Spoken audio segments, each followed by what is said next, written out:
वारकरी संप्रदायाच्या श्री क्षेत्र पैठण निवासी नाथबाबांचा हा अभंग आहे. तसं तर ज्ञानोबा आहे आणि ज्ञानेश्वरी जर आपल्याला कोणी दिली असेल तर ती नाथ महाराजांनी दिली. संप्रदायावरती विशेष उपकार नाथ महाराजांचे आहेत. मराठवाड्यातला मी आहे म्हणून नाही म्हणत, सगळ्यांना मान्य करावं लागेल. दोन उपकार विष्णू महाराज नाथ महाराजांचे प्रमुखत्वानं आपल्यावरती असे. त्या काळामध्ये नाथ महाराजांनी मराठी भाषा टिकवली. बघ, इतका भयानक काळ होता नाथ महाराजांचा की आता ज्ञानोबांच्या काळात तरी चोखोबारा आहेत, गोरोबा काका आहेत, नामदेव महाराज आहेत, कबीर महाराज आहेत. ज्ञानोबांच्या 1200च्या शतकामध्ये हजारो संत आहेत. पाठीमागे उभे आहेत, पुढे उभे आहेत, संकट आलं तर उभे आहेत. एकमेकाला आधार द्यायला माणसं लागतात. तुकाराम महाराजांच्या काळात आणि नाथ महाराजांच्या काळात अशी संत मंडळी जन्माला आली. ज्ञानेश्वर महाराजांच्या काळात सगळ्या संतांनी अभंग लिहिले पण कोणी बुडवण्याची हिंमत केली नाही. ज्ञानोबांच्या काळात चोखोबारांचे अभंग आहेत, नामदेवरायांचे अभंग आहेत, जनाबाई महाराजांचे अभंग आहेत, कबीर, मोमीन, लतीफ, मुसलमान संत जातीत जन्माला आले त्यांचे पण अभंग आहेत. ते अभंग बुडवण्याची ताकद कुणाची झाली नाही, कोणी ती हिंमत केली नाही. कारण का, ज्ञानोबारांसारखा सखा त्यांच्या पाठीमागे उभा होता, ताकद उभी होती, संत मंडळी एकत्रित आली होती, एक विचाराची होती, आधार होता. तोच काळ तुकाराम महाराजांचा बघा. एकटेच तुकाराम महाराज, गाथा बुडवला ना लोकांनी, एकटे होते. तसंच नाथ महाराजांचं आहे. मी तर असं म्हणेल, तुकाराम महाराजांच्या काळात तरी रामेश्वर भट्ट होते, बहिणाबाई होत्या, पण नाथ महाराजांच्या काळात एकही वारकरी संत नाही. महाराज तुम्ही अभ्यास करा, अजून एकही वारकरी संत त्या काळामध्ये पैठण भागात, संभाजीनगर भागात सापडत नाही. एकच वारकरी संत होते. त्याच्यात पुन्हा 1500चं शतक जर इतिहासाचं वाचलं तर 1500च्या शतकामध्ये मुघल नेमकेच आपल्यावरती चालून आले होते, मुसलमान आपल्यावरती सत्ता करून आले होते, मुस्लिमांची राजवट आपल्या देशात होती महाराज. आणि मुस्लिमांचं एकच काम होतं त्या काळात, मराठी भाषा संपवायची. देश संपून टाकायचा, भाषेने देश संपून जातो महाराज. आणि आपली भाषा टिकवण्याचं काम जर कोणी केलं तर नाथ महाराजांनी केलं. इतकी सोपी भाषा आहे महाराज नाथ महाराजांची. सगळ्या संतात सगळ्यात सोपी भाषा नाथ महाराजांची. सुख दुःख समान, सकळ जीवांचा कृपाळ, ज्ञानाचा उदबोध, भक्ती प्रेमाचा कल्लोळ, धन्य जगी तोची एक हरिरंगी नाचे. हो, किती गोड वाचा, किती सोपं आहे महाराज. याला काय असं स्पष्टीकरण करायची गरजच नाही. बघ किती सोपं. सुख दुःख समान, सकळ जीवाचा कृपाळ, हो, किंवा धन्य जगी तोची एक हरिरंगी वाचे, रामकृष्ण वासुदेव सदा स्मरे वाचे. जो रामाचं कृष्णाचं वाचेनं स्मरण करतो तो जगातला धन्य आहे. इतकी सोपी भाषा फक्त नाथ महाराजांची. तुम्ही आणखीन बघा, आता ज्ञानेश्वरी सारखा अति गूढ गम्य ग्रंथ ऐकावं लागतो, तो शिकावं लागतो. स्वानंद निवासी सद्गुरू जोग महाराजांच्या वारकरी शिक्षण संस्थेत मी 3ऱ्या वर्षाला असताना विष्णू महाराज 2ऱ्या वर्षाला होते. आणि ज्ञानेश्वरी वैकुंठवासी घुले बाबा सांगाय, तुम्ही ऐकले ना बाबा. आम्ही आमच्या नंतर बाबा गेले, नंतर ज्ञानेश्वरी ऐकण्याचा योग आला नाही. आता डॉक्टर नामदेव शास्त्री सांगतात भगवानगडावर, काही दुर्मिळ लोक आहेत, चैतन्य बाबा सांगतात, शेखर महाराज सांगतात. पण ज्ञानेश्वरी ही वाचून कळत नाही, त्याचा अर्थ मनानं कळत नाही, ती ऐकावी लागते, कोणीतरी तिला शिकवावं लागतं. गूढगम्य ग्रंथ येतो, त्याच्यातलं ज्ञान ऐकून मिळतं, कुणीतरी सांगावं आणि त्याचे अर्थ आपल्या कानावरती पडावे, तेव्हा ती कळते. म्हणजे ब्रह्म साम्राज्य दीपिका म्हटलंय तिला. अशी विश्वमाऊलीनं लिहिलेली ज्ञानेश्वरी, सांगितलेली ज्ञानेश्वरी सार्थ करावी लागली बघा. गुरुनाम गुरु मामासाहेब दांडेकरांनी ती सार्थ केली, स्वानंद सुखवासी सद्गुरू जोग महाराजांनी सार्थ केली, नंतर साखरे महाराजांनी सार्थ केली. सगळ्या लोकांनी ज्ञानेश्वरी, विष्णुबा, संतोष बाबा सार्थ केलेली दिसते. सार्थ ज्ञानेश्वरी. आता खंदारकर महाराजांनी तर एक उभीचा 3-3, 4-4 वेळा अर्थ लावला, तिचा वेगवेगळ्या प्रकाराने अर्थ लावला, त्याचे अर्थ भरीत शब्द भरले. मी कशासाठी सांगतो, एवढे शब्द रचना, एवढं गोड ते ज्ञान आपल्याला त्या काळात त्यांनी सार्थ करून दिलं. त्यासाठी त्यांनी अवतार घेतला. गाथा सार्थ झाला. आता राऊत बाबा म्हणजे गाथाचे ना, ते सार्थ गाथाचे आपल्यासाठी. म्हणजे गाथा सांगणारी मंडळी आली. पण तुम्ही असं कधी ऐकलं का, ज्ञानेश्वरी सार्थ झाली? बरोबर आहे बालाजी महाराज, गाथा सार्थ झाला, भावार्थ रामायण सार्थ झालं असं ऐकलं का? भावा गरजच नाही ना. आमच्या खेड्यापाड्यातले लोक, डोंगरातले लोक, 7वी 5वीचा वर्ग शिकलेले लोक हे खोटे माऊलीच्या दारूवर तिकडे राहतात की भागीरथ कळम भागात, त्यांना विचारा. हो खेड्यापाड्यातले यांचे वडील महादेव महाराज खोटे माऊलींचे वडील. 7वी 8वी शिकलेला माणूस पण चौरंगावर बसतो. या अनिकेत महाराज चौरंगावर बसतो, एक जण पाटावर बसतो. जो शाळेत गेला नाही तो रामायण म्हणजे रामायण वाचायला शाळेत गेलेला, आणि अर्थ सांगायला जो शाळेतच गेला नाही तो अर्थ सांगायला. सोपे सोपे अर्थ असतात महाराज, सोप्या सोप्या ओव्यात, म्हणजे अगदी सोप्या ओव्या. गायीचे गळती लोचन किती सोपे महाराज. नाथ महाराजांची एवढी सोपी भाषा या विश्वात कोणत्याच संतांची नाही. विठाल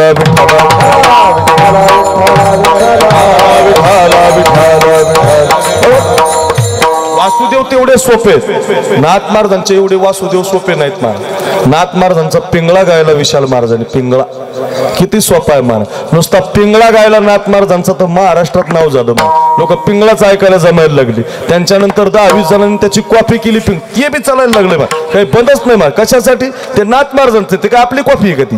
ही लोक म्हणतात ना याची कॉपी, आपली नाही ती, नाथ महाराजांची कॉपी केली आपण, संतांची कॉपी केली. मी कशासाठी? एक एक सोपा सोपा अभंग, सोपे सोपे शब्द हे फक्त नाथ महाराजांचे आहेत. शांतीब्रह्म एकनाथ महाराजांचा पहिला उपकार मराठी भाषा सोपी केली महाराज, अतिशय गोड केली, सगळ्यांना समजेल अशी केली. काय लिहिलं नाही महाराज नाथ महाराजांनी? कोणता शब्द असा कोणताच अभंग नाही बरं का कोणत्याही प्रकरणातला. भारुड लिहिली महाराज. दादला नको गे बाई मला, दादला नको गे बाई. किती सोपी भाषा आहे. मला नवरा नको गे बाई, भारुडात आपण ऐकतो. मोडकेसे घर तुटकेसे छप्पर. हो किती किती सुंदर भाषा, इतकी सोपी भाषा शांतीब्रह्म एकनाथ महाराजांनी भारुडाद्वारे, पिंगळ्याद्वारे, वासुदेवाद्वारे, आंधळ्या पांगळ्याच्या द्वारे आपल्या समाजाला दिली. भावार्थ रामायण महाराज नाथ महाराजांनी, भागवत नाथ महाराजांनी, रुक्मिणी स्वयंवर नाथ महाराजांनी. इतकी सोपी. चिरंजीव पद, किती चिरंजीव पद गोड आहे महाराज. एक ओवी शिकलात ना, एक किती गोड सांगितलंय. चला मी कशासाठी सांगतो, इतकी सोपी भाषा नाथ महाराजांनी. नाथ महाराजांचा पहिला उपकार अनिल दादा आपल्यावर हा आहे की त्यांनी मराठी भाषा सोपी केली. आणि दुसरा उपकार फार महत्वाचा, अभंगाकडे जायचं आपल्याला. नाथ महाराजांचा दुसरा उपकार असा आहे, नाथ महाराज पैठणला जन्माला आल्यावर, जनार्दन पंत गुरुजीकर शिकून आल्यावर, ग्रंथ लिहिण्याची भावना झाल्यावर, अगदी पूर्ण संत झाल्यावर एक दिवस नाथ महाराजांना स्वप्न पडलं. स्वप्न, आणि स्वप्नामध्ये विश्व माऊली ज्ञानोबा आले. श्री ज्ञानदेव येवोनी स्वप्नाशी,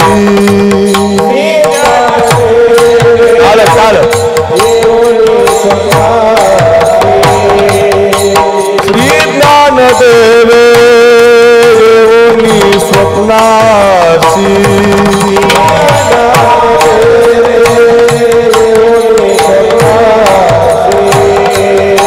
सांगितली मात मज लागे, सांगितली मात,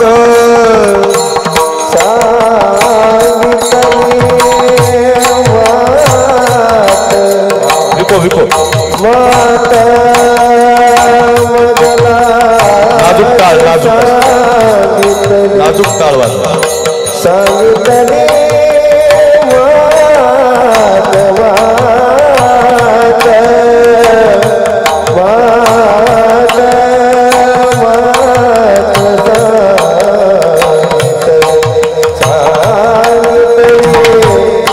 सांगितली मात,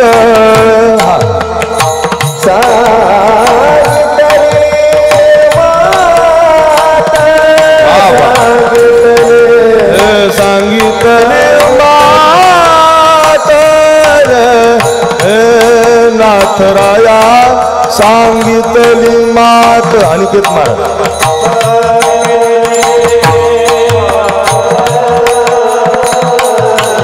वा वा.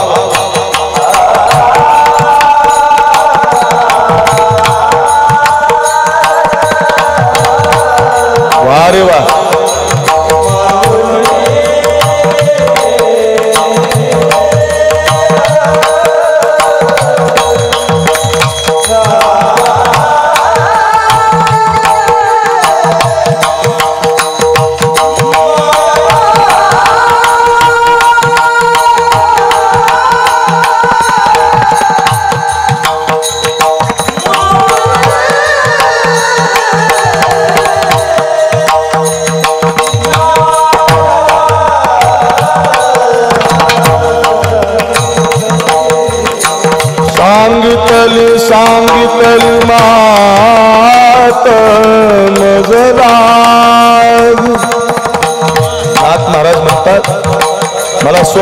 पडलं आणि स्वप्नामध्ये विश्वाचे नाथ ज्ञानोबा राय माझ्या स्वप्नात सांगितली मात रे ज्ञानोबा हे सांगितली मात रे माऊल सांगितली मात मजला सांगितली मात मज रे दिव्य तेज पुंज मदनाचा पुतळा दिव्य तेज पुंज मदनाचा पुतळा पुतळा स्वप्न पडले म्हणे मला आणि स्वप्नामध्ये काय आलं सांगितली मात मज लागी काय सांगितलं दिव्य तेज पुंज मदनाचा पुतळा परब्रह्म केवळ बोलत असे आजान वृक्षाची मुळी कंठासी लागली व माझ्या कंठाला आजान वृक्षाची मुळी लागली आळंदीला या अलंकापुरीला या आणि तेवढी ती कंठाची मुळी काढा असं स्वप्न पडलं कुणाला नाथ महाराजांना आणि नाथ महाराज ते स्वप्न पडल्यामुळं ज्ञानोबारायांचा अनुग्रह झाल्यामुळं ज्ञानोबाराय समोर दिसल्यामुळं त्या ज्ञानोबारायांच्या शोधार्थ पैठणहून दिंडी घेऊन आली आळंदीला पहिली दिंडी कोणी आणली नाथ महाराजांनी आणली त्या काळात मग नाथ महाराज दिंडी घेऊन आले हो का 125 वर्ष ज्ञानोबारायांची समाधी मातीखाली होती 125 वर्ष असा इतिहास आहे सह्याद्री खंडामध्ये 125 वर्ष ही फार महत्वाची भूमी आहे महाराज आळंदी या आळंदीला पूर्वी अलंकापुरी म्हणायची आता या युगातलं नाव अलंकापुरीच आहे पण त्याला आळंदी नाव का पडलं ज्ञानोबारायांची समाधी झाल्यापासून याला आळंदी म्हणायला लागेल नाही तर अगोदर ते अलंकापुरी रम्य सिंहासनस्तम आपण मनामध्ये म्हणतो की नाही पदांभोज तेजस पुरदिक प्रदेश विधिंद्रादिदेव सदा स्तूयमानम समाधिस्थ मूर्तिम भजे ज्ञानदेव आपण म्हणतो की नाही अलंकापुरी शांती ब्रह्म मारुती बाबा म्हणतात कुठेही ते बोलायचं म्हटलं की एवढंच असतं अलंकापुरी पुण्यभूमी पवित्र तिथे नांदतो ज्ञान राजा सुपात्र तयाटविता महापुण्य राशी नमस्कार माझा सद्गुरु ज्ञानेश्वराशी आमच्या मराठवाड्यात असं नमस्कार म्हटलं की बाय असं मान कोणी घ्या मान आपोआप खाली जाणार ना सवयच लागली हरिपाठाची सुरुवात केली की मान खाली घात नमस्कार शब्द आला की मान खाली जाते महाराज संस्कार हो तुम्ही सगळ्यांनी माना खाली घातले म्हणून मला आठवत चला कशासाठी सांगतो हो अलंकापुरी नाव होतं आळंदी का झालं आळंदी का झालं ज्ञानोबाराय बसले आळंदी शब्दाचा अर्थ गुरुवर्य चैतन्य महाराजांनी सांगितला देगलूरकरांनी काय गोड अर्थ महाराज इतका गोड अर्थ समाजाला शिकलं कळालं पाहिजे काय अर्थ आळंदी शब्दाचा अर्थ म्हटलं आळम म्हणजे पुरे आळम म्हणजे पुरे पुरे आणि ददाती नावाचा त्याला धातू लागला उपसर्ग लागला की म्हणून त्याला पुढे शब्द वाढवला आलम ददाती आलंदी म्हणजे ददाती नावाचा जो धातू आहे ददाती म्हणजे देणारा आणि आलम म्हणजे पुरे पुरे देणारा पुरे म्हणूस तर देणारा या जगात देव आहे आणि पुरे म्हणूस तर देणारा ज्ञानोबा आहे बरं का दोनच लोक आहेत पुरे म्हणूस तर देणार पुरे म्हणाल तो वरी प्रमाणे की नाही याला तरी यारे लागे अवघे माझ्या मागे माग उद्या हो काय काय काय आजी देतो पोट वरी आणि पुरे म्हणाल तो वरी माझ्या मागे मागे या मग तुम्हाला पुरे म्हणाल तोपर्यंत देतो आणि यायचंच असेल तर ज्ञानराजांच्या मागे या पुरे म्हणाल तोपर्यंत देतात तुम्हाला पाहिजे तेवढा पकवास देतात पाहिजे तेवढं गायन देतात व्यवहारात तर देतात परमार्थातला देव देतात महाराज ज्ञानदेव म्हणतात ज्ञानदेव देतो व्यवहारातलं देतात गायनातलं देतात लोकांना कसं बोलावं हे पण देतात सगळं देतात महाराज हे तर देतातच पण अखंड ज्ञानदेव म्हटलं तर वासुदेवाची होतो अखंड वदनी वदेतो काय ताकद आहे महाराज म्हणून पुरे म्हणाल तो वरी जसा देव पुरे म्हणूस तर देतो आपल्याला तसे संत आपल्याला पुरे म्हणूस तर देतात म्हणून आळंदी हे गाव उद्या म्हणायचे पुण्यभूमी ठाव आळंदी हे गाव पुण्यभूमी आहे महाराज याच्यासारखं स्थान नाही बरं काल आम्ही कीर्तन ऐकलं शिंदे माऊलींचं त्यांनी कीर्तनात सांगितलं महाराज ते म्हटले धन कमवायचं धन म्हटलं मग धन कुठे आहे जगात ते धन म्हटले सुवर्ण पिंपळाच्या खाली आहे आळंदीत जो सुवर्ण पिंपळ आहे तिथं निधी आहे निधी आणि त्या सुवर्ण पिंपळाच्या खाली कुबेरानं आपले सगळं धन ठेवलेलं 1.25 लाख प्रदक्षिणा रुक्मिणी मातेनं मारल्या त्यांना कुंकवाचं धन पाहिजे होतं परत आलं त्यांना कोणतं धन पाहिजे होतं? पती पाहिजे होता त्यांना. परत आलं धन. आपलं गेलेलं असेल तर प्रदक्षिणा मारा, 10 मारा, 20 मारा, 1.25 लाख मारा. आमचे साखरे महाराज इथं आळंदीत राहिले, कंस्ट्रक्शनची कामं करतात. त्यांची पत्नी आहे, आमची चुलते लागतात, म्हणजे आमची चुलती आहे. मी तिला कायम पाहिलं ना मंदिरात, ती एकच काम करते, फक्त प्रदक्षिणा मारते. पैसे ठेवायला जागा नाही आणि प्रदक्षिणा मारते, म्हणजे पैसे मिळतात. मला तुम्हाला हे सांगायचं काय, ज्ञानोबा आहे. लोक म्हणतात ना सुवर्ण पिंपळ काय, तो सोन्याचा पिंपळ, त्याच्या खाली धन आहे महाराज. ते कुबेरानं ठेवलेलं आहे. पण अशा आळंदीचा एक एक महिमा आहे, तो सांगत राहिला तर आपले 2 वाजतील, संपायचं नाही. चला जाऊ द्या. अशा ज्ञानोबारांना 125 वर्ष संतोष महाराज ती समाधी माती खाली होती महाराज. पूर आला म्हणे आळंदीला आणि त्याच्याकडे कोणाचं लक्ष गेलं नाही, समाधी लोपली गेली. आणि त्याच्यात लोकांनी ज्ञानेश्वरीचे शब्द बदलायला सुरुवात केली. अपशब्द ज्ञानेश्वरीत यायला लागले. आतापर्यंत ज्ञानोबारांना काही वाटलं नाही, पण ज्याच्यासाठी अवतार घेतला, जे काम ज्ञानोबारांचं प्रमुख काम काय, लोपले ज्ञान जगी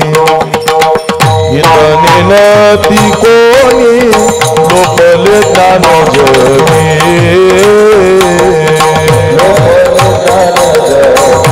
सगळ्यांच्या पाठे सगळ्यांनी म्हणा, सगळ्यांनी म्हणा, सगळ्यांनी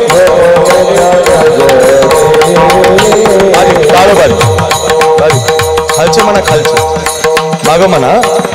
लोपले ज्ञान जगी हितनी नती कोणी, लोपले ज्ञान जगी.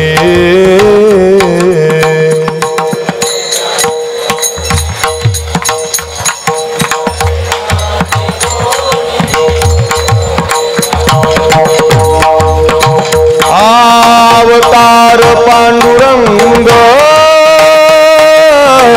नाव ठेविले ज्ञानी,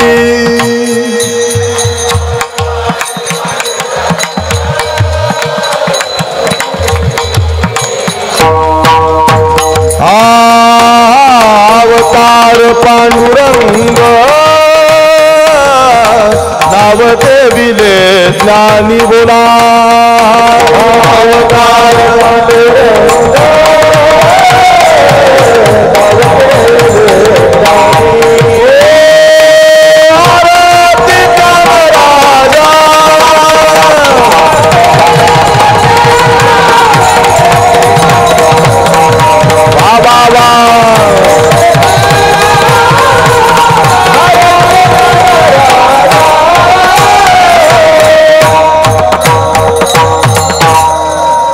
अवतार पांडुरंग नाव ठेविलेत ज्ञान.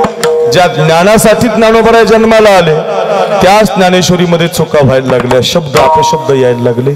आणि मग ज्ञानोबा स्वप्नामध्ये गेले. नाम याचा तुका आणि ज्ञानी याचा एका, असं प्रमाणच आहे बरं का. नामदेवरायचा अवतार तुकाराम महाराज, उरले ते शेवटी लावी तुका. आणि ज्ञानोबारांचा अवतार नाथ महाराज. आणि मग पैठणून नाथ महाराज दिंडी घेऊन निघाले. आपले 11:15 वाजल्यामुळं दिंडी आळंदीला आली. दिंडीमधलं भजन ऐकून मस्त इथं मुक्काम झाला. पण आता इथं तीच पूर आल्यामुळं, माती आल्यामुळं कुठं समाधी आहे हे कळे ना. आणि म्हणून असं चरित्रात वर्णन आलं, नाथ महाराजांनी तपश्चर्या केली, साधना केली. हो, साधना केली. जिथं समाधीला बसले, जिथं साधना केली, तो नाथपार आहे बघा. नाथपार मंदिरात हैबत बाबाच्या नंतर आपण जे दर्शन घेतो ना, तो नाथपार आहे. तिथं आता योगीराज महाराजांनी आपण नाथ महाराजांची मूर्ती बसवली. पूर्वी पादुका होत्या, आता मूर्ती बसवली. आणि मग तिथं त्यांनी तपश्चर्या केली. आणि मग ज्ञानोबारांनी मार्ग दाखवला की इथून नंदी आहे, नंदीच्या बाजूने तो नंदी बाजूला करा, तिथून आतमध्ये भुयारात यायला जागा. आणि मग आपण जो चक्कर मारतो का नाही असा नंदीला, तिथून सिद्धेश्वराच्या मंदिराच्या अलीकडून तिथून नाथ महाराज खाली गेले. परब्रह्म केवळ बोलत, विश्वाच्या प्रकाशासारखा प्रकाश तिथं दिसला. ज्ञानोबारांचं दर्शन नाथ महाराजांना झालं, मन भरून आलं. आणि ज्ञानेश्वर महाराजांनी खंत सांगितली की ज्ञानेश्वरी घेऊन जा. आणि ज्ञानेश्वरी घेतली. ऐका, बाहेर आले नाथ महाराज. अगोदर मुक्काम केले आळंदी, तिथं सगळी ती समाधीची जागा स्वच्छ केली. आणि आज जी समाधी आपल्याला पाहायला मिळते ती नाथ महाराजांनी तिथून ती मातीच्या बाजूला केली. म्हणून मी मगाशी म्हटलं, आपल्यावरती नाथ महाराजांचा उपकार आहे की आपल्या कपाळाला जी समाधी लागते नाथ महाराजांनी आपल्याला दिली. पुढचं ऐका आता. आणि समाधी स्वच्छ करून आळंदीची पायी तीर्थयात्रा करत परते पैठणला पोहोचले. भाद्रपद मास कपिला षष्ठी या तिथीला लेखन कामाठी पूर्ण झाली. त्या दिवशी ती ज्ञानेश्वरी ज्ञानोबरांची आधीच होती. ग्रंथपूर्वीचा अतिशुद्ध परितो पाठांतरी शुद्धाबद्ध हो त्याच्यामध्ये शुद्धाबद्ध शब्द येत होते. नाथ महाराजांनी ते ज्ञानोबरांच्या आज्ञेनं शुद्ध केले आणि ती ज्ञानेश्वरी पूर्वीसारखीच आपल्याला दिली. आणि देताना खाली ओवीच लिहून ठेवली विष्णू महाराज. ज्ञानेश्वरी पाठी जो ओवी करील मराठी तेने अमृताची ताटी जाण नरोटी ठेविले असं लिहूनच ठेवलं. आणि असा पवित्र ग्रंथ आपल्याला नाथ महाराजांनी दिला. म्हणजे ज्ञानेश्वर महाराजही दिले आणि नाथ महाराज सुद्धा दिले. आणि मग नाथ महाराज कीर्तनाद्वारे प्रवचनाद्वारे रामकथेद्वारे लोकांना ज्ञानोबरांचं महात्म्य सांगायला लागले. कसे आहेत ज्ञानोबराय कृपाळू उदार माझा ज्ञानेश्वर तया नमस्कार वारंवार. कसे आहेत ज्ञानोबराय साधकाचा माय बाप दरुशने हरे काळ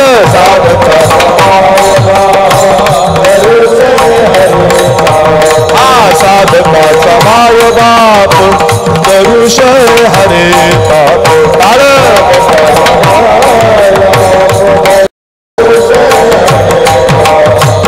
सर्वाभूती सुखरूप ज्ञानोबा माझा ज्ञानोबा माझा ज्ञानोबा माझा ज्ञानोबा माझा साधकाचा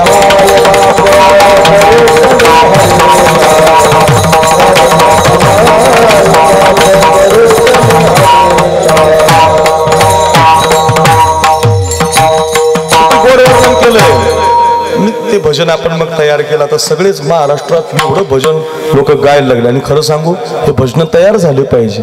या भजनामुळे दुसरं काहीतरी गाण्यापेक्षा काहीतरी म्हणण्यापेक्षा म्हटलं पाहिजे की नाही ज्ञानोबाराया माझ्या तुकोबाराया. आणि हे भजन म्हणताना त्याच्यात हे शब्द घातले पाहिजे. कैवल्याचा पुतळा ज्ञानोबाराया. काय हरकत आहे म्हणे आपलेच अभंग. साधकाचा माय बाप ज्ञानोबाराया विठोबाचा प्राण सखा ज्ञानोबाराया सर्वाभूती सुख रूप ज्ञानोबाराया ज्ञानोबाराया माझा तुकोबाराया. त्याला सगळं लावा तुम्ही. चालविली झड भिंती ज्ञानोबाराया म्हणत राहा महाराज. निर्जीव चालविली भिंती म्हणत राहा. तुम्ही माऊलीला जोडा महाराज. इतका आनंद येतो महाराज. कंठ गोड होतो, बुद्धी गोड होते, काम क्रोध निघून जातात, कोणाबद्दलचे वाईट विचार निघून जातात. एवढं गोड भजन आहे महाराज ज्ञानोबारांचं. किती म्हणावं महाराज. आम्ही तर रोज म्हणतो बुवा, लोकांकडून म्हणून घेतो बुवा. असं झालं. आणि मग नाथ महाराज वर्णन करायला लागले. कसे आहेत ज्ञानोबाराय म्हटले दरुशने हरेतात. कसे आहेत म्हटले माझा ज्ञानोबा. माझा माझा हा शब्द फार महत्वाचा आहे. माझेपणा राहिला नाही, माझं राहिलंच नाही. जो माणूस माझा म्हणतो ना त्याला लोक जीव लावतात. मला लय जीव लावतात लोक. मी माझा म्हणतो ना सगळ्या, मी सगळे माझे म्हणतो. सोमनाथ महाराज माझे, बालाजी महाराज माझे, बसलेले सगळे कलाकार गुणवान माझेच महाराज. माझं म्हणायला काय हरकत आहे महाराज. अहो माझं म्हणा, माझं सगळ्यांना माझं म्हणा. माझं काय बरं का, संसारातलं माझं दुःख देतं महाराज. संसारात जर तुम्ही एखाद्याशी माझं म्हटलं की ते दुःख देतं. आणि तुम्ही संताला देवाला माझं म्हटलं की ते संसारातलं दुःख बाजूला करते. माझा शब्द फक्त देवाला लावा. देव माझा मी देवाचा म्हणून माझा शब्द संतांनी ज्ञानोबरांना लावला बुवा. विवेका सागरा ज्ञानाच्या ज्ञानाच्या ज्ञानाच्या सागरावो सख्या माझ्या ज्ञानेश्वरा सख्या माझ्या ज्ञानेश्वरा सख्या माझ्या ज्ञानेश्वरा सख्या माझ्या ज्ञानेश्वरा. दोघा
प्राण सखा ज्ञानोबा माझा, ज्ञानराज माझी माझी माझी माझं माझं. ज्ञानोबारांना काय म्हणतात संत बालाजी महाराज? माझा ज्ञानोबा माझा ज्ञानराजा माझी माऊली. का म्हणतो आपण? संतांशी नातं जोडलं महाराज. आणि मग असे नातं जोडल्यामुळे अभंग यायला लागले. एक एक अभंग नाथ महाराजांच्या मुखातून यायला लागला. ज्ञानोबाराय माझे आहेत, ज्ञानोबारांनी उपकार केलाय, ज्ञानोबारांनी ज्ञानेश्वरी दिली, ही ज्ञानेश्वरी नाथ महाराज म्हणतात ज्ञानोबारांची आहे. असं सांगत असताना मग कीर्तन करत असताना समाजानं नाथ महाराजांना विचारलं, महाराज 2 महिने झाले ज्ञानेश्वरी तुम्ही सांगितल्यापासून शुद्ध केल्यापासून फक्त ज्ञानोबाराय फक्त ज्ञानोबाराय फक्त ज्ञानोबाराय फक्त ते माझे त्यांचंच सांगता. असं त्यांनी तुम्हाला काय दिलं की तुम्ही त्यांचं वर्णन करता, त्यांच्याबद्दल बोलता, त्यांच्याबद्दलच सांगता? आणि मग नाथ महाराज म्हटले, गड्या हो, त्यांनी जो उपकार माझ्यावर केलाय तो मला शब्दामध्ये सांगता येत नाही. अभंगाचं पहिलं चरण.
हार्यांच्या गळ्यात का घालायची माहिती हे सप्ताह आळंदीत करणं सोपं नाही. गावाकडं तरी जरा बरं आहे करणं. आळंदीत सप्ताह करायचं म्हणजे रात्रभर जागायचं, डोळे फोडायचे, महाराजन कुटाणं, लय अवघड, लय कठीण अनिल दादा. हो खरं सांगतो तात्पर्य इतकं कठीण आहे आळंदीत सप्ताह करणं. पंक्ती रे नाम करेन तम करे, लोकांचे बोलणे वेगळेच महाराज.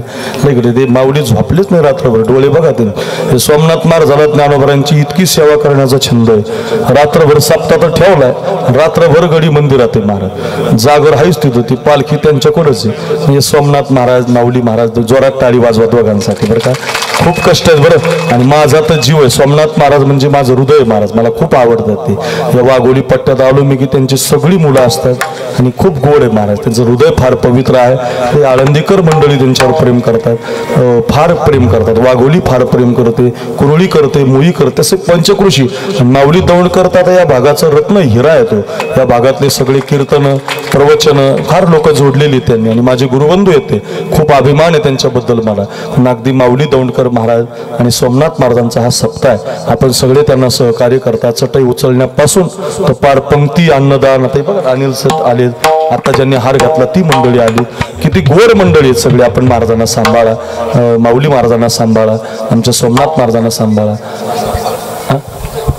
प्रकाश बापू आले, बापू गोड व्यक्तिमत्व, सगळी अशी एक एकावणी बळी रे, असं कोणी नाही. महाराजांवरती प्रेम आहे. आणि सोमनाथ महाराज अतिशय गोड व्यक्तिमत्व, अगदी जे का रंजले गांजले त्याशी म्हणे जो आपुले, तोची साधू ओळखावा. आणि ज्ञानोबरांची कृपा झाली त्यांच्यावर. माऊलीच्या समाधीला कायम हात लावून, कायम मंदिरात राहून, सारखी सेवा करून वाणीमध्ये तपश्चर्या झाली. लोक म्हणेल ते ऐकतात. आम्हाला कोण पंगत देईल सोमनाथ महाराज. लोक म्हणते तुम्ही पैसे घेता आमच्याकडून, कशाच्या पंक्ती वा बाजूला, आमची साधना नाही, तुमची साधना झाली. माऊलीला हात लागले, लोक पंक्ती देतात, तुम्ही हा सप्ताह करतात म्हणून अगदी या संबंधातून तुमच्या गळ्यामध्ये हे हार आहेत. दोघांनाही खूप खूप वंदन करतो. ही द्वादशीची सेवा माझ्याकडे परंपरेनं आहे म्हणून मी 2 वर्षापासून, महाराज बदलते त्याच्यात सगळे पण मी बदलत नाही, द्वादशीमुळे माझ्याकडे दिलेली. आणि बरं राहतं पंक्तीला जेवायला येतात, म्हणजे असं दोन्ही काम अगदी. म्हणून त्या संबंधातून अगदी माऊली महाराजांचं प्रेम आहे, सोमनाथ महाराजांचं अगदी गोड. काय एक चरणाचा थोडासा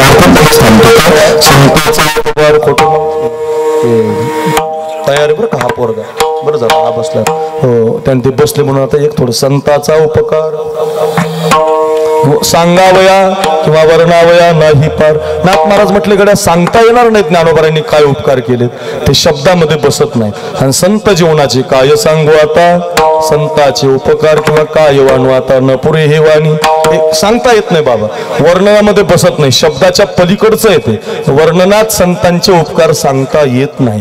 कोणत्याही कीर्तनकारानं किती मोठ्या महात्म्यानं ते सांगण्याचे प्रयत्न केले बर्डे महाराज, तरी ते वाणीत बसत नाही बरं का. उगाची चरणी माता ठेवीची हेची, नुसतं मस्तक ठेवायचं, तया नमस्कार वारंवार, दर्शन घ्यायचं फक्त, बोलायचं नाही, सांगताच येत नाही त्यांनी काय उपकार केला. असा एक उपकार सांगू काय केलाय बघता, शब्दात बसतोय का बघा. कोण सांगू शकतं या उपकाराचं वर्णन करू शकतं. ज्ञानेश्वर महाराजांनी भिंत चालवली, रेडा बोलवली, पाठ तुमच्या. मी तुम्हाला न कधी ऐकलेला उपकार सांगतो, तुम्ही कधी न ऐकलेला. ज्ञानोबारांचा सगळ्यात मोठा उपकार आहे का काय, हो सगळे महाराज मंडळीने ऐका. पहिल्यांदा ज्ञानोबाराय वारीला गेले ना, वारीला पंढरीला, माझ्या मनीची आवडी पंढरपुरा नेन गुढी, एवढे 2 मिनिटं ऐका फक्त. तिथं गेल्यावर बर्डे महाराज, तिथं गेल्यावर प्रदक्षिणा करताना, तीर्थयात्रा करताना काही संत मंडळी भेटली होती ज्ञानोबारायांना, नामदेवरायांना. त्याच्यात पहिले संत भेटले होते काशीला कबीर महाराज. ते वारकरी होते, निर्गुणाचे उपासक होते. रंग नाही रूप नाही, त्यांचे दोहे आहेत महाराज, प्रसिद्ध आहे, आपण म्हणतो ते दोहे, पद म्हणतो बघा, खूप लिहिलेलं आहे त्यांनी. पण ते वारकरी होते आणि ते पांडुरंगाच्या वारीला आले होते आषाढीला, आणि ते बसले होते त्या एका पायरीवर. आणि ते मुस्लिम समाजाचे होते. त्यांना मंदिरातले त्या काळातले लोक बरं का, त्या काळातले आता नाही लावायचे, आता भांडण होईल मग. तो काळ आता नाही, त्या काळातला अफजल खान फाडला ते तेव्हाच, ते आता नाही फाडायचं. तो आता फाडला की आता भांडण लागेल, आता नाही जमणार ते. त्या काळामध्ये ते ठीक होतं, त्या काळातल्या त्या ब्राह्मण लोकांनी ज्ञानोबारायांना त्रास दिलेला आहे, आताच्या नाही. उगा आता त्यांना ते भांडणात लावू नका, आता त्यांना त्याच्यात धरत जाऊ नका. आपलं काय झालंय, त्या काळातला इतिहास आताचा, त्या काळातलं जर आता लावलं तर रोज भांडण होईल महाराज. तो काळ, त्या काळात शिवाजी महाराजांना त्याची गरज होती, त्या काळात ते धर्मविध्वंसक होते, त्यामुळे ते तेव्हा बरोबर होतं. आता ते सांगायचं पण ते करायचं नाही. आता तो काळ नाही, आता हिंदू मुस्लिमाची दंगल गरजेची नाही, पण तो इतिहास आता नाही कारणीभूत ठरत. त्या काळातले ब्राह्मण लोक ते त्या काळात मुस्लिम समाजाच्या लोकांना मंदिरात येऊ देत नव्हते. पहिले संत होते कबीर महाराज, पायरीवर बसलेले विष्णू महाराज, मंदिरात कीर्तनाला प्रवेश नाही. शेजारी आणखी एक संत होते, ते होते चोखोबाराय, मातंग समाजाचे होते. बुवा धाव घाली विठू आता चालू नको मंद, हो त्यांचे अभंग आहेत. हो म्हणे चोखोबाराय मातंग समाजाची. ते एका पायरीवर एक जनाबाई महाराज होत्या गंगा खेळून आलेल्या, त्यांची जात अजून कुणाला सांगता आली नाही, पण त्या पण अशा त्यांनाही माहिती नव्हतं. बाप निघून गेला होता, आई लहानपणी मरून गेली होती. आणि त्यांच्या शेजारी आणखी एक संत होते कानोपात्रा महाराज. त्या कानोपात्रेला तर बापच माहिती नव्हता, वेश्येची मुलगी. बघा आता, जिला कुळ माहिती नाही, बाप माहिती नाही, अशी एक संत. 2 नंबर मातंग समाजाचे चोखोबाराय, जनाबाई महाराज आणि कबीर महाराज, 4 संत बसलेले. ज्ञानोबारांची नजर गेली निवृत्तीनाथ महाराज, सोपान काका, मुक्ताबाई महाराज. आणि या सगळ्या संतांना विचारलं, का हो मंदिरात तर नामदेवरायचं कीर्तन चालू आहे, मंदिरातल्या नामदेवरायच्या कीर्तनात तुम्ही टाळ घेतला पाहिजे, तुम्ही का मंदिरात जात नाही? तर तुमचे तर शेले विणतो म्हणे कबीर महाराज पांडुरंग. अगं जनाबाई महाराज, तुझ्या तर संग देव दळू लागतो असं चरित्र आहे म्हणे. हे कानोपात्रे, तुझ्या भजनात तर देव नाचतो म्हणे. हे जनाबाई महाराज, तुमच्या चरित्रामध्ये तर असं वर्णन आलंय की तुमच्या बरोबर देव दळू लागतो म्हणे. चोखोबारांचे तर ढोरं ओढते म्हणे तो देव. मग इतकं तुमचं सामर्थ्य तर मंदिरात का नाही, कीर्तनाला का नाही? सगळ्या संतांच्या डोळ्याला अश्रूच्या धारा लागल्या आणि सगळे संत अनिल दादा म्हणायला लागले की ज्ञानोबाराया, आम्हाला मंदिरात येऊ दिलं जात नाही. ऐका, संतांचा काय उपकार आहे, ज्ञानेश्वर महाराजांचा का उपकार सांगता येत नाही? का वाणीमध्ये बसत नाही, का बोलता येत नाही? अहो ज्ञानोबाराय काय म्हटले, मंदिरात येऊ देत नाही तुम्हाला, एक काम करू म्हटले, नामदेवरायला हाक मारली. नामा, नामदेवरायचं ज्ञानोबारायांचं लय सख्य आहे महाराज, सखाय ते एकमेकाचे. हाक मारली, नामदेवा आजपासून या रावळात कीर्तन करायचं नाही, मग आजपासून चंद्रभागेच्या वाळवंटात कीर्तन करायचं. बघा, एकची टाळी झाली, चंद्रभागे वाळवंटी, माझा ज्ञानराजा गोपाळा शिलाया वाटे, नामदेव कीर्तन करी पुढे नाची पांडुरंग.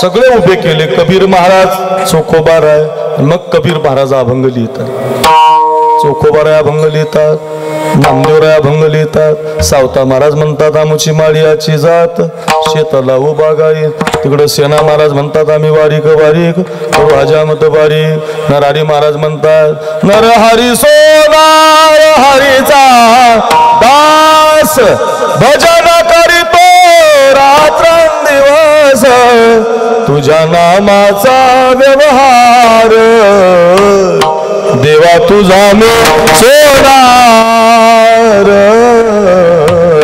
एक एक रोहिदास हाचा मार. सगळे उभे राहिलेत महाराज, काय चित्र असेल. आणि सगळे मिळविली मांदी वैष्णवांची दौंडकर माऊली, सगळे एक एकावनी बळीरे उभे राहिले आणि सगळ्यांचे अभंग सुरू झाले. जणी म्हणे ज्ञानदेवा, आता ज्ञानोबाराय चाल म्हणायला, नामदेवराय कीर्तन करायला. आणि मग कीर्तन रंगाला आलं. मंदिरात विठ्ठल काय करील, मग पांडुरंग मंदिरात काय करील? वाळवंटात कीर्तन रंगला. अनिल दादा विठ्ठलानं उडी मारली, तिथून वाळवंटात आला. इतका कीर्तनात नाचायला लागला. नाचता नाचता देवाचा गळला पितांबर, देवाचा गळला पितांबर. सावध होई देवाईसा बोले कबीर, साधू या संतांनी देवाला धरिला मनगटी. काय झाले म्हणून या दचक, काय झालं? अहो दचकले ना देव महाराज. काय झालं? तुम्ही मंदिरात नाहीत, वाळवंटात आलात आणि कीर्तनात तुमचा नाचता नाचता पितांबर गळाला. बघा, ज्यांना मंदिरात जाता येत नव्हतं अशांना तर उभंच केलं, त्यांना तर स्थानच दिलं, त्यांना तर नावच दिलं, त्यांना तर मानच दिला. पण ज्यांना जाता येत नाही त्यांच्यासाठी वाळवंटात देव आणला. हो संतांचा उपकार. ज्ञानोबरांचा हा उपकार आहे, मिळविली मानदी वैष्णवांची. किती सांगता येतील बघा, खूप उपकार आहेत महाराज. माऊली काय, साखरे महाराज काय, विष्णू महाराज काय. अरा 7वीच्या पुढची शाळा माहिती नाही रे आम्हाला, 7वीच्या पुढचा वर्ग माहिती नाही. आळंदीला आलो, हे कपाळ समाधीला लावलं, कुणाला गायन आलं, मस्त आवाज निघाला. काय महाराज तुमचा आवाज आहे, वा वा वा वा, घ्या महाराज 51, घ्या महाराज 35. म्हणजे लोक द्यायला लागली का, तुमचा आवाज गोड आहे. पण म्हणतोय महाराज तुम्ही किती गोड बोलता, काय तुम्ही जवान सांगता, काय तुम्ही शिवराय सांगता, माऊली दौंडकर काय पवाडा म्हणतात, वा वा. हो काय ते आप्पा महाराज वाजवतात, काय त्या ते खोटे माऊलींच्या हातात रिदम आहे, हाता बसलेला पोरगा किती तयारीने बोलवा यांना. अरे काय महाराज, काही नाही. माऊलीच्या समाधीला कपाळ लागले, समाधीला कपाळ लागलं, कपाळ बदलून गेलं महाराज. पुन्हा सांगतो, व्यवहारातलं तर बदललं, परमार्थात बदलण्याची ताकद आहे, देव होण्याची ताकद आहे माझ्या ज्ञानोबरांच्या सानिध्यात. नागदी संतांचा उपकार सांगता येईल का, सांगावया नाही पार. काय करतात आपण सारखी करीती. ज्ञानोबरांनी कबीर महाराजाला आपल्यासारखं बनवलं, चोखोबरांना आपल्यासारखं बनवलं, सावता महाराजांना आपल्यासारखं बनवलं. ज्ञानदेव वैष्णव मोठा, विठ्ठल नामे मुक्त पेठा, ज्ञानदान घडे श्रेष्ठा, वैकुंठ वाटा संत गेले. ज्ञानेश्वर माऊली